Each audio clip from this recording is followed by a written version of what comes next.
सत्ताधाऱ्यांचा बाप काढण्यावरून आमदार सचिन कल्याण शेट्टी आणि भास्कर जाधव यांच्यामध्ये शाब्दिक चकमक। महाराष्ट्र विधान भवन येथे सुरू असलेल्या अर्थसंकल्पीय अधिवेशनादरम्यान अक्कलकोटचे आमदार सचिन कल्याण शेट्टी आणि शिवसेना उ बाटा गटाचे आमदार भास्कर जाधव यांच्यात जोरदार शाब्दिक चकमक उडाली। विधान भवनाच्या लॉबीमध्ये भास्कर जाधव एका कर्मचाऱ्याला रागवत असल्याचे सांगितले जाते। त्यावेळी त्यांनी वापरलेल्या भाषेवर सचिन कल्याण शेट्टी यांनी आक्षेप घेतला। यानंतर दोन्ही आमदारांमध्ये वाद वाढला आणि वातावरण काही काळ तणावपूर्ण झाले। घटनेनंतर बोलताना आमदार सचिन कल्याण शेट्टी यांनी जाधव यांच्या वर्तनावर टीका केली।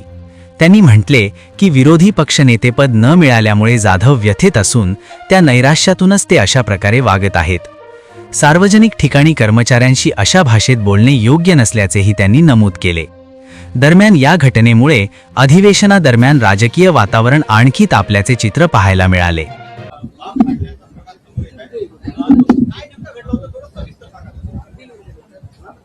मी सभागृहात जात असताना भास्करराव एका कर्मचाऱ्यासोबत वाद घालत होते आणि कर्मचाऱ्यांसोबत वाद घालत असताना त्या कर्मचाऱ्यांना असं म्हणत होते की ही व्यवस्था काय सत्ताधारी पक्षाच्या बापाची आहे।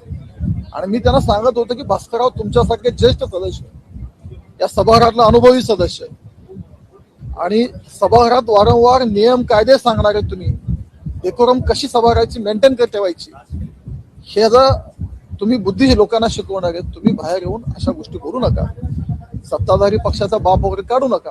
तुम्ही काढलात आम्ही काढलो कुठंतरी या महाराष्ट्राची जी सर्वोच्च सभागृह आहे अशा ठिकाणी अशा गोष्टी होणं बरोबर नाही हे भास्कररावांना समजावून सांगत होतो। पण भास्करराव काय समजून घेण्याच्या मनस्थितीत नव्हते। कदाचित त्यांच्यावरील त्यांना जे अपेक्षित होतं की विरोधी पक्षनेता त्यांना मिळत नाही।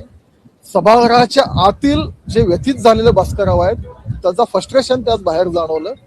महाराष्ट्राच्या राजकारणात वैचारिक मतभेद असतात, पक्षपरत्वे काही विचार वेगळे असतात, पण हे करत असताना कोणाच्या पक्षाचा बाप काढायची संस्कृती या महाराष्ट्रात नाही आहे आणि त्याचीच मी समज आणि विनंती करत होतो की असं तुम्ही बोलू नका। पण भास्करराव ते ऐकून घेण्याचा आक्षेप काय होता कुठल्या कामकाजावर कुठल्या गोष्टी नाही। भास्करराव एक अधिकारी होते, कर्मचारी होते, त्यांना बोलत होते, कोणाशी तरी पत्रिका देत होते। नेमकं कोणाची होती काय होती मला त्यातलं माहिती नाही। मला केवळ ते बाप काढले कानावर पडल्यावर मी त्यांच्याशी बोलत होतो आणि मला वाटतं की भास्करराव इथून पुढे समजून घेतील अशा चुका त्यांच्यासारख्या सदस्याकडून अपेक्षित नाहीत, भविष्यात सुधारून घेतील अशी अपेक्षा मी त्यांच्याकडे